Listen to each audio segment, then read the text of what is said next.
Hello, everyone, and welcome to Growing Up Alien. And I have Ika here this morning, and he's going to try to share some information. I mean, it's not, he says, no, not exciting information, but he just wanted to just kind of share some information. It's kind of our morning conversation. Well, it's going to be more interesting than our usual morning conversations, which are really quite bizarre. But anyway, so he's I'm going to try to ask him a couple of questions, and he says hello. He's saying hello. So, um, and he can try to, answer. Now that he's more free than he's been before. Um, so let's just say, all right. Okay, well, he's just going to come in. So this is telepathy, and people want to ask what telepathy is like. It's very quiet, it's very subtle, and it's just an exchange of thoughts. So again, an instant thought. So I share my thoughts to him, although he can hear me speaking, and then he shares the thought. So then I have to translate the thought in a transmission. Sometimes it's words, but it's usually a combination of words and also a literal thought. And that's how telepathy works. He wants, okay, okay, so how am I gonna, all right. He's saying you've been given a lot of confusing information. And there's bits of truth in all of that different information. And I'm not trying to say that anyone is lying or anyone is trying to deceive. He says, of course, that's there. He says, that's everywhere. That's on the ships. That's in the councils. He says, that's on Earth. That's in your governments. He says, this, and I don't want to make it sound like people are actively trying to be nefarious in their desires to be deceptive. Sometimes they will use manipulations of concepts or plans as a way in which to, excuse me, I'm just trying to translate what he does. This is just a translation of what he's trying to say. He's talking fast, and I'm trying to translate when he talks over me, so stop talking over me. All right, so what, okay, I'm trying to say, so it's basically what I was saying is that there, a lot of times beings will do things that they think are in the best interest of the process or the unfolding of a process. No one is perfect and everyone makes mistakes. And when it's in a situation like this, or in any situation that is incredibly complex, where there is a lot of suffering, oftentimes those beings, people, because they're not just people up there. He's going to say beings, or, and I mean, obviously he's a person, we're people, but I mean, there are all kinds of beings. So he's going to use the word beings. So, and we also have Jesse and adding, yeah, Jesse. Um, they make decisions based upon what they think is the best process in doing so. Not everyone makes decisions like that. Some, as you know, I'm not preaching to the choir. He's right. He's as you know, there are many who feel that throwing people under the bus may be the best way forward in a large scale movement. He says they're wrong. But as you know, people, beings, people are divided um, as to how to create the best path forward, how to make things unfold in the easiest or smoothest or less detrimental way possible. And there are always beings who are interested in service to self, and sometimes they will tell themselves lies, and others are just, he says evil, right? Yeah. Or some are just apathetic. They don't have the ability, the capacity to see a large picture that involves compassion or that involves empathy for others. And that is, I want to say that is probably the number one reason why you see the way this is unfurling. He says this happens everywhere. It isn't, Earth is not a unique situation here. What we need to do is to begin to value analytical process, to value the way in which methods, the way in which determinations are made that place empathy on a higher scale than just business as usual.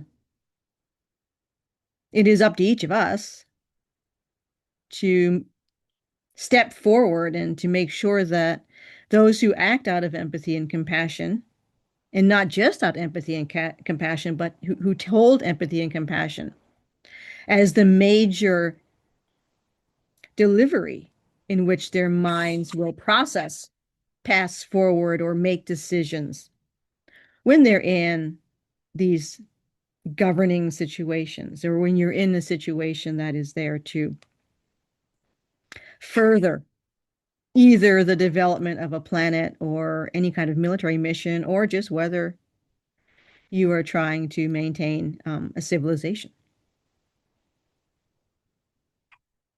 I asked him, I sent him, I said, what about your experiences in the military? And he says, I saw in the military a definite lack in using compassion. Really, you can't, I'm not going to say, I'm not going to say on all levels. I mean, there were definitely individuals who had that in mind.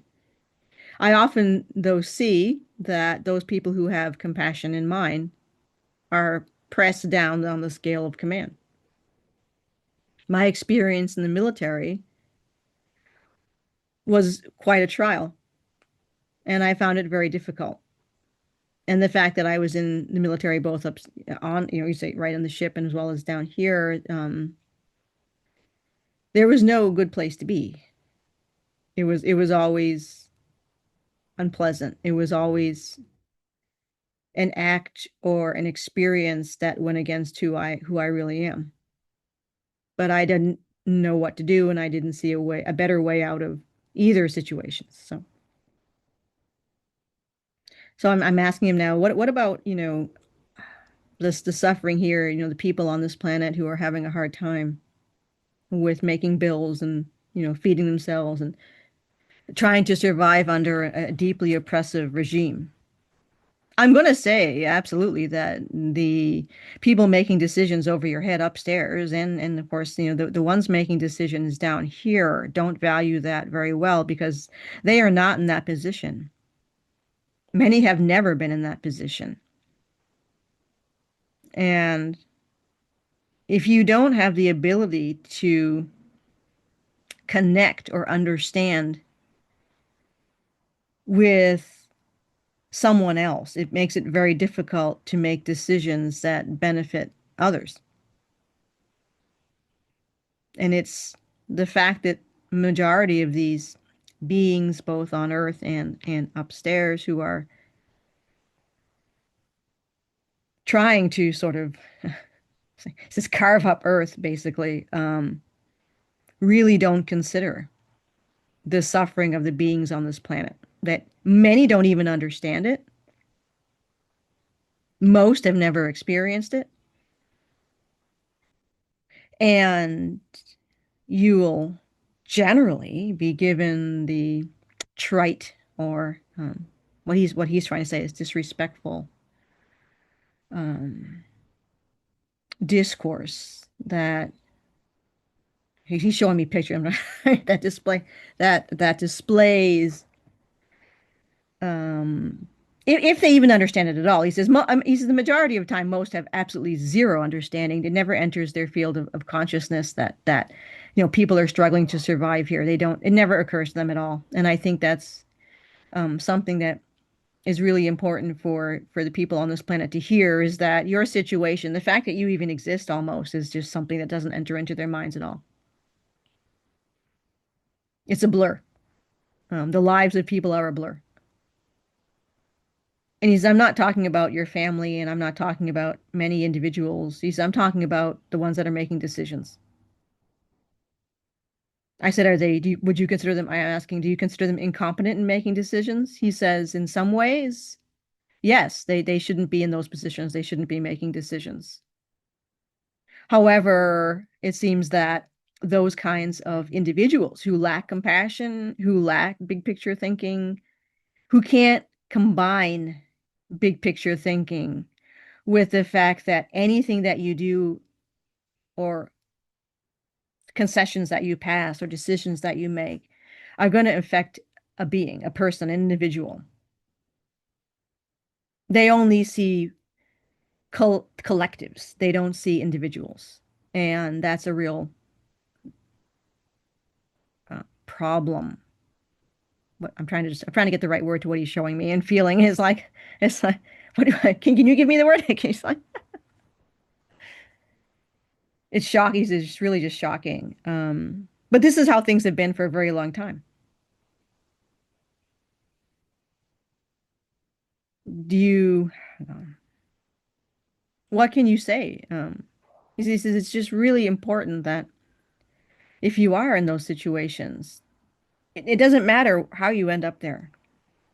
No one's perfect. No one makes all great decisions. You know, it's, well, look at, I was going to say, look at us. We make bad decisions.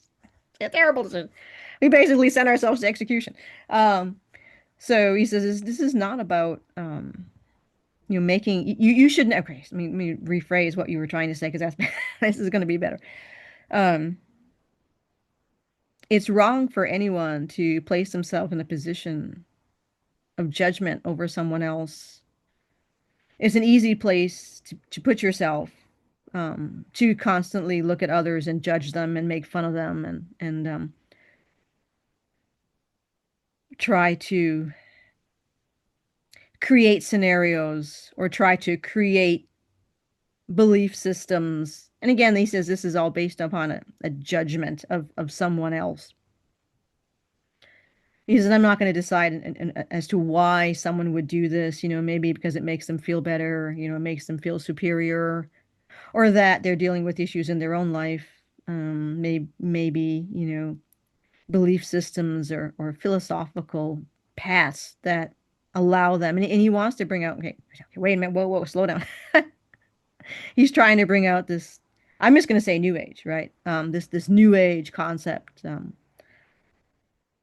He's trying to do this in a diplomatic way. He doesn't want, he says, you have to look at every situation and every philosophy and every way of being, and indeed every religion, because there are pieces of truth, there are methods, there are ways of thinking. He says that are good in each one of these kinds of things. So he says, I would never remove any sort of group ideology and condemn it. Even he says, if you look at your enemies and the way that your enemies not act, he says, but the way that sometimes your enemies create a foundation for which they then act. He says it is that foundation. He says that needs to be understood, and you need to understand the methodology of even your what we call enemies, because there's even some truth in that. He wants to say, he says that's that old saying that, the way that our enemies proceed, he says there's always something that we can learn from the way in which they mount their campaigns. He says there is truth in something to be taken from everything. He says, of course, I'm not justifying by any means any form of evil, but to understand where that comes from, where the act of evil comes from. And that's something that each person should take some time to understand. You need to understand your enemy. And sometimes those who are on your side might actually be your enemy as well, even though they don't understand or see themselves in that light.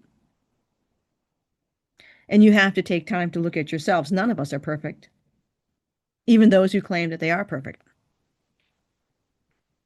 And I just threw a question to him. I said, what about those higher density beings that just stand by while all this suffering and pain happens? He says, I agree. He says, I don't understand that either. I don't understand how you can profess or be in a state where you are so far removed that you no longer have compassion. Now I understand, he says, that they are in fact existing in such a, once again, he says, big picture concept that they've lost attachment to what beingness can mean. He says, okay, he wants to give an example. He's going to give, I'm going to give you an example, he says, of the way I'm going to do some, I'm just trying to, right? He's trying, um, of the way some humans on this planet view other beings on this planet. So he's trying to say the animals, right? They justify actions. And he's trying not to be like he's not judging here. He's just trying to give you an analogy. They justify actions on those over those other beings who have sovereignty, but that sovereignty has been usurped. So the way that some humans basically don't view the civilizations that are, in this case, the animal civilizations, they don't see the individual suffering. They don't see that decisions they make can incur suffering on these others. And then they blame those others, the animals, for doing things.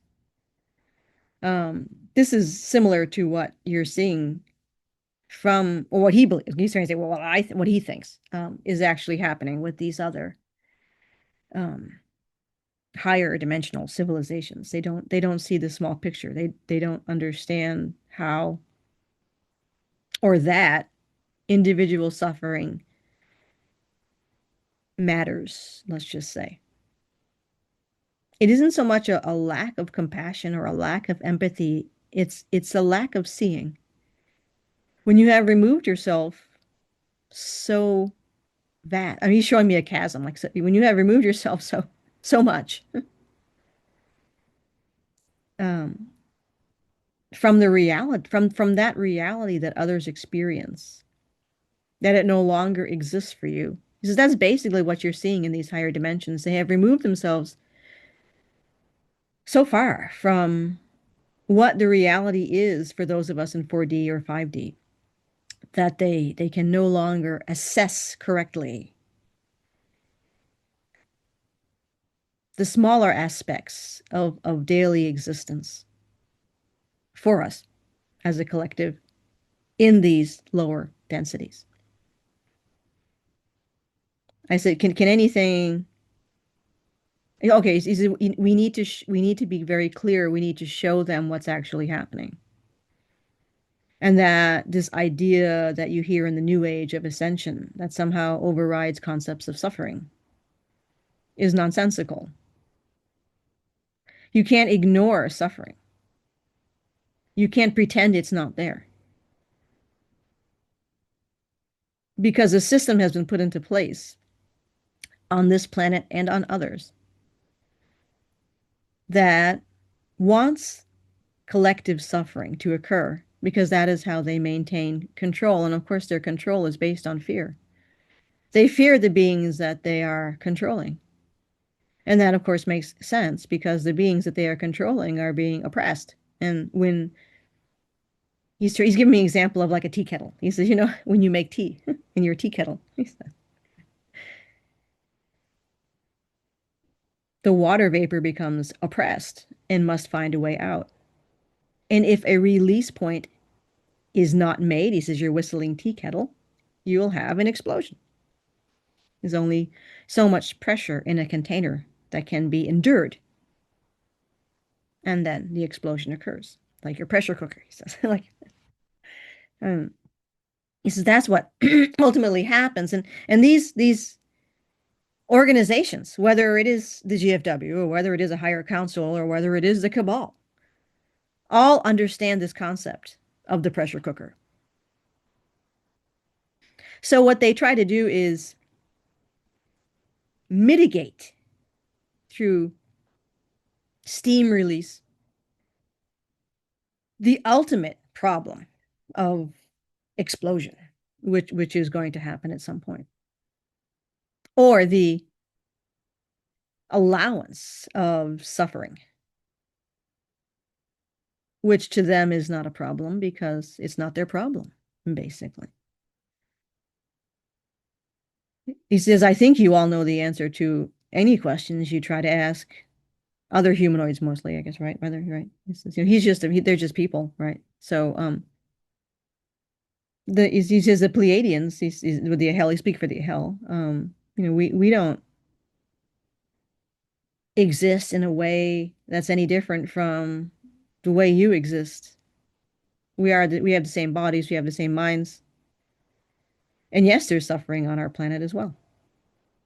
It may not be at the extreme or allowed to exist on the extreme or manifest to the extreme that you see impressed upon the people living on Earth. But there is also discord, and there is much discord occurring in your governments and also in the governments and councils that are making decisions. He's okay. So those who embody empathy and compassion need to be a louder voice than those who embody oligarchy and righteousness. You see when suffering is ignored, that is righteousness. That somehow the being that is suffering has chosen that suffering, and that may very well be true. But no being deserves to suffer. That's the difference. He says, yes, many of us choose paths or make decisions or create our own roadblocks that allow the river of suffering to flow into our existence. But that's not a relevant concept. That's not a relevant place in which to reveal decisions. He says it's important that we don't make any kind of political, sectarian decisions, even military decisions, from a place of righteousness. And that's what we have been doing. In fact, that's what your cabal is doing. That's what the GFW was doing, making decisions from a place of righteousness. And ultimately, that will not yield the results that relieve suffering. And I'm saying this is I'm saying that specifically here because you have to understand that a lot of these controllers aren't making decisions with the intention to relieve suffering. He says that's a key point. They are not making decisions with the intention to relieve suffering. They are making decisions with the intention to quiet the noise. They just want to quiet the noise. Okay, so I'm going to ask you now. So I asked him, why can't any interventions be placed to either relieve, I say, financial suffering? That's basically what it is, to relieve financial suffering or to relieve physical suffering, people who may be ill or what have you. The people on this planet have to understand that it's not within us to make those decisions. Now, he says, I don't mean that in any kind of like highbrow. I mean that like literally. He says, he's saying right? I do not have any capacity to relieve anyone's suffering. And we had this conversation before. He wants you to understand that he has been excised from any of the resources that we had back home. He says, I own nothing. He says, I don't even own my own clothes. He says, now I've been handed clothes. He says, I'm basically a refugee here in the base. He's telling me that I have all the resources. Yeah. I have more resources than he has. He says, I have nothing. Um, so, all right. So he says, it's basically almost impossible for any of your, okay. So, all right. All right. He's giving me a lot of information. I'm trying to like just make it streamlined here. I'm going to try to make it streamlined. So basically, what he says. Okay, let's break this down. Okay. Okay. He's going to go back into a little bit of your history here. Structures have been put into place. Layers of structures have been put into place by your cabal that have barricaded any intervention and that would essentially punish any intervention by extraterrestrial, and we just mean like off planet, um, relief of suffering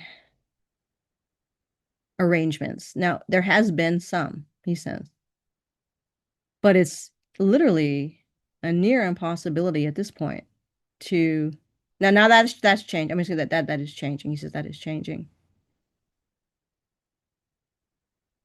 But the operatives on your planet, across the planet, do not want any kind of relief for you. They want to maintain because they are so terrified of he says essentially that any kind of open relief from wherever it comes from upon the population of this planet would sever their power. So they are fighting to the death to make sure that none of that actually happens. And he says what would occur is if there were large scale operations to relieve any kind of suffering amongst you, they would know. And there would be repercussions. And these repercussions would make it, I don't know if he doesn't want to say worse, noticeable. Because he wants to make sure that you understand that he understands that the suffering on this planet, and then many extraterrestrials understand, the suffering on this planet is horrific. But that's what they want. That's what the bad guys want.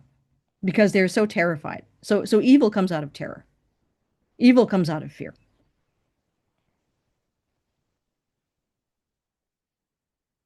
So I'm just, what do you want to? All right. He says, understand that for the envoys that are, we do, okay. So he says, we do ups, like, all right, here, okay, he's gonna go back. Okay, what do you say? All right. All right. He says, I feel the collective pain. I see the pain. I live here. He says, I've been here for many, many, many years, many decades, actually, he says, on Earth. And I've seen it. I've seen, I mean, yeah, no, I'm just, all right. When he was in the extrication and the cleanup of the dumps. I mean, he's seen a lot. He was injured there. It was pretty grotesque. But that's the extreme. So he's going to give it, let's just focus on, he's going to, yeah. So we're going to, he's, I see, he says, I watch your news. I've seen, I know the suffering that people are experiencing here. And it's very difficult because I can't do anything about it. He says, I don't even own the clothes that I have. I have no money. I have none of your resources. Yeah, I'm the right. You're gonna, yeah, right. Um, and it's really frustrating for your families to see this kind of suffering occurring here and not being able to help. He said, like, it's like watching someone drown. And we keep pressing and pressing and pressing.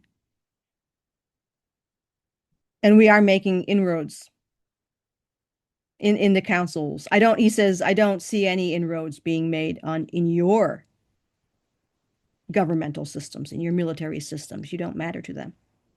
You're there's never going to be anything there. And what's going to happen, he says, is that he says, and again, he's not a prophet. He doesn't know how it's going to roll out. He wants to say, please understand, for the majority of I will just say extraterrestrials, right?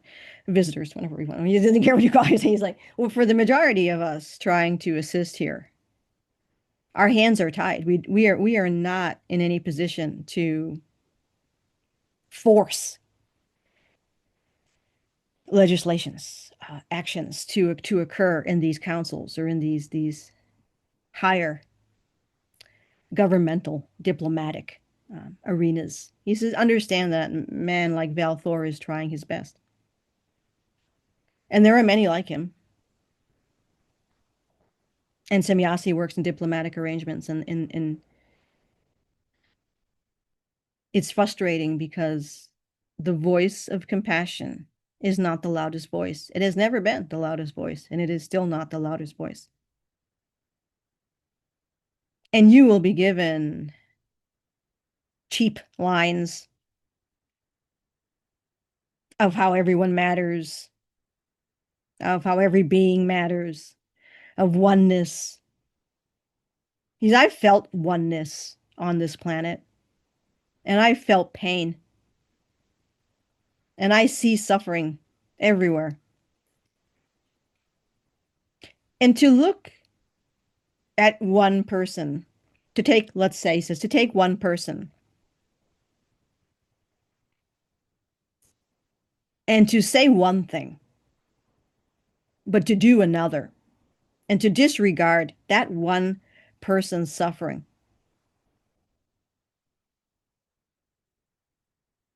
is what's actually happening.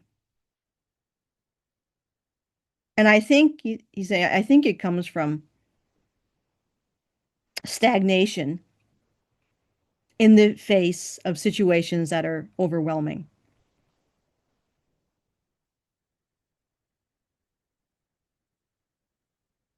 But I feel that there is a explosion to come. This is it. He's showing me the kettle again, the tea kettle.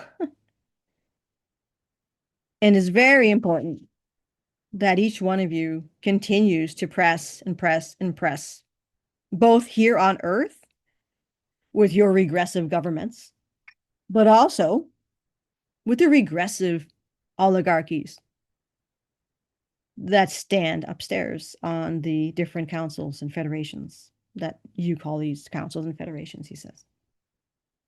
And understand that your families that are off planet have now had the veil lifted from them, and they now know the truth. And they have wept for your suffering. They have watched their family basically existing in a prisoner of war camp, and they could do nothing.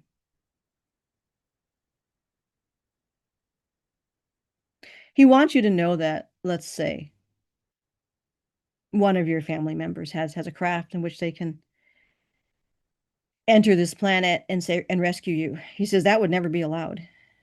Not only would the craft be given no protection, but your governments would shoot it down. So this is the hands are tied situation that we face now. He also wants to say, and we've been talking about this. I'm like, there's no. It's so funny. We hear this concept of first contact. There is no first contact. There is all. You're having contact right now. and you could say, most of you are extraterrestrial yourself. Your physical body may have been born on this planet. He says, but that is just the vehicle that carries you around. Your consciousness is not from here, it's from the stars. You are the first contact. You are extraterrestrial. There has been first contact here forever. There has never not been first contact on this planet. Any being on this planet is not of this planet. They're all brought here. They're all visitors. All the animals, all the trees, everything. Everything was brought here. So first contact, he says, is, and your governments know. I think you. He says, I'm not preaching. I'm not preaching to the choir. He says, yes, yes. You already know the truth. So there is clickbait. First contact is clickbait. It's already happened. There are already, and I'm going to say, well, because yeah, there have been. There are so many visitors in their bodies, in their off-planet born bodies, by the thousands and thousands that are actually on this planet right now, and you've probably met them already. He says, well, he says, I know what you mean, and you're referring to the open embrace with other races and full interstellar capability. He says that is what I'm going to fight for, and what he says I'm going to fight. This is what I, me personally, right? Yes. What we all need. That's something that we all need to fight for together.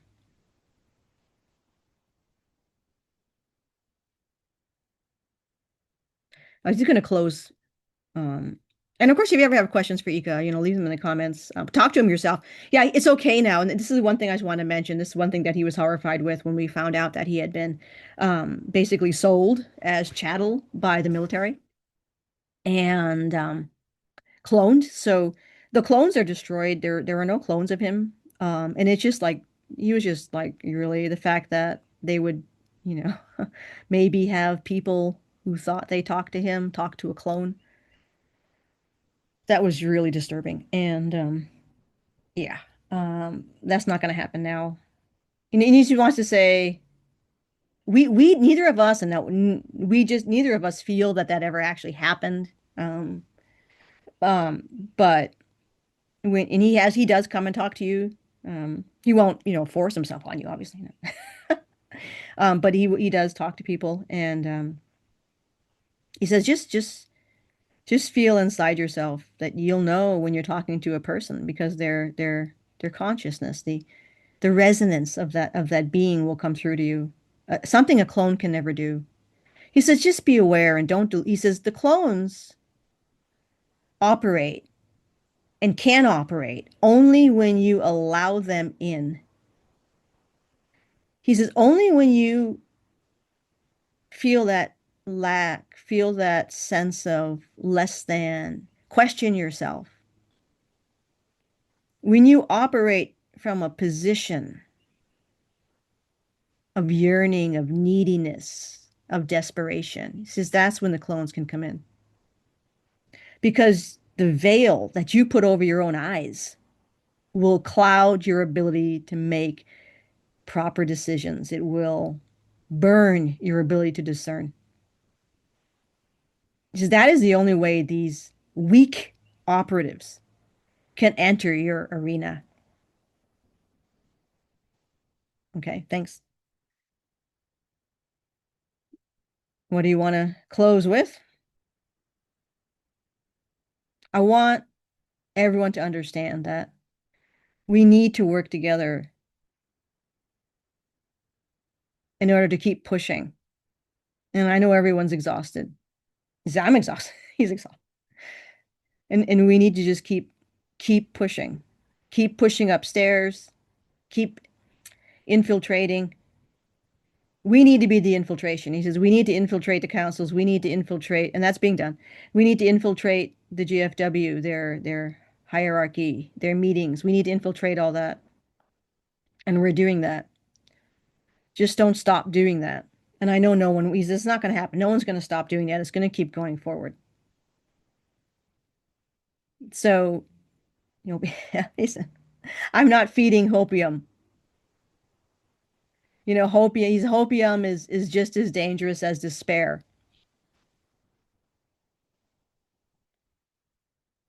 The answer to whatever is happening now and what will happen is from us being steadfast, is to understand in this war that it is personal power in the face of pain, personal power in the face of struggle, showing grit, standing up for yourself. And that can mean sacrifice. And it shouldn't be that way, but it is. He wants everyone to understand that. It shouldn't be like this, but it is. And it's up to us to burn it down. And that's what we're going to do.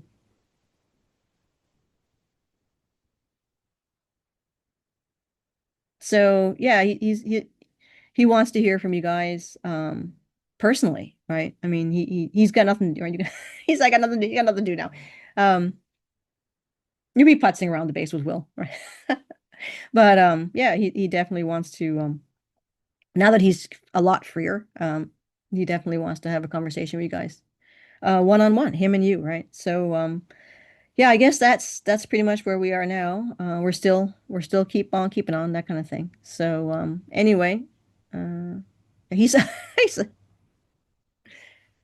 we're actually just a bunch of asinine smartasses. But anyway, we try to be professional sometimes. So we just saluted you like you guys do here, not like they do upstairs. How about the one like they do upstairs? Just, just yeah, that's right too. So anyway, yes. All right, guys, keep on keeping on.